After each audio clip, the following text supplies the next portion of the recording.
আমি আজ চিংড়ি মাছের ভাপা যেটা ভাতে বানাবো, যে এর জন্য আমি সুন্দর করে কেটে বেছে ধুয়ে নিয়েছি। চিংড়ি মাছগুলো খুব ছোট তো, তাই এইভাবে নিয়েছি।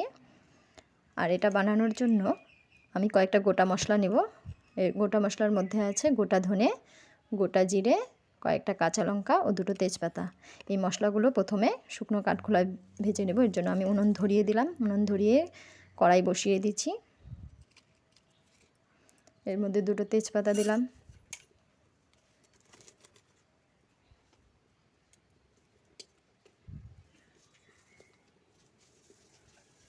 এবার আমি একে একে মশলাগুলো সব দিয়ে দিব ভাজা হওয়ার জন্য। কাঁচা লঙ্কাগুলোকে ভেঙে দেব। ভেঙে না দিলে ফুটবে। হালকা ভেজে নিয়েছি।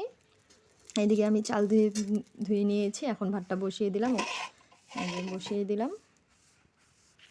আর মশলাগুলোকে সুন্দর করে বেটে নেব, শুকনো শুকনো করে।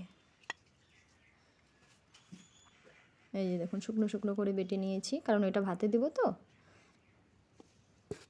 এই বাটা মশলাগুলো চিংড়ি মাছের উপরে নিয়ে নিলাম। এর মধ্যে পরিমাণ মতো লবণ, পরিমাণ মতো হলুদ গুঁড়ো ও সামান্য পরিমাণে কাশ্মীরি লঙ্কার গুঁড়ো দিলাম। আর সরষের তেল দিয়ে, পরিমাণ মতো সরষের তেল দিয়ে এটাকে এখন মেখে নেব ভালো করে।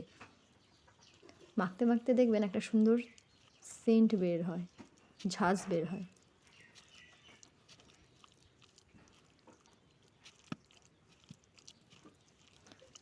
মেখে মশলাটাকে আমি 5-7 মিনিট ঢেকে রেখে দেব।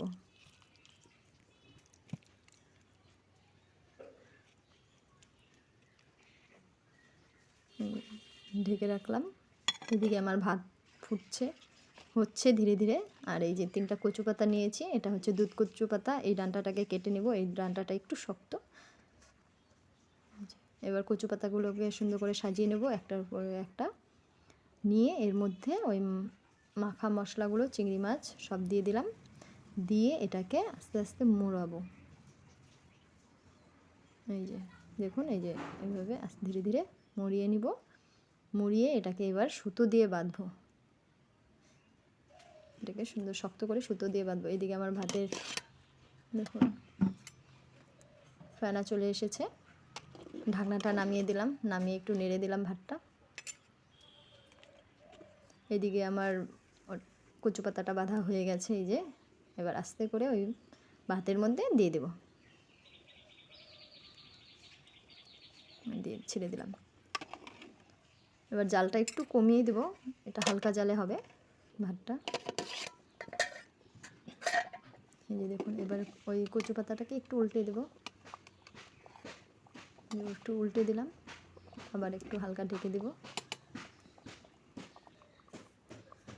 আমার ভাত প্রায় হয়ে এসেছে। এবার ভাতটাকে উপর করে নেব।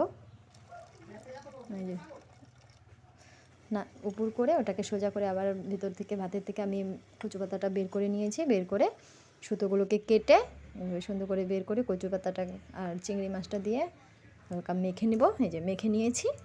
এটা আপনারা গরম গরম ভাতের সাথে খাবেন, খুব মজা হবে খেতে। বানিয়ে দেখবেন।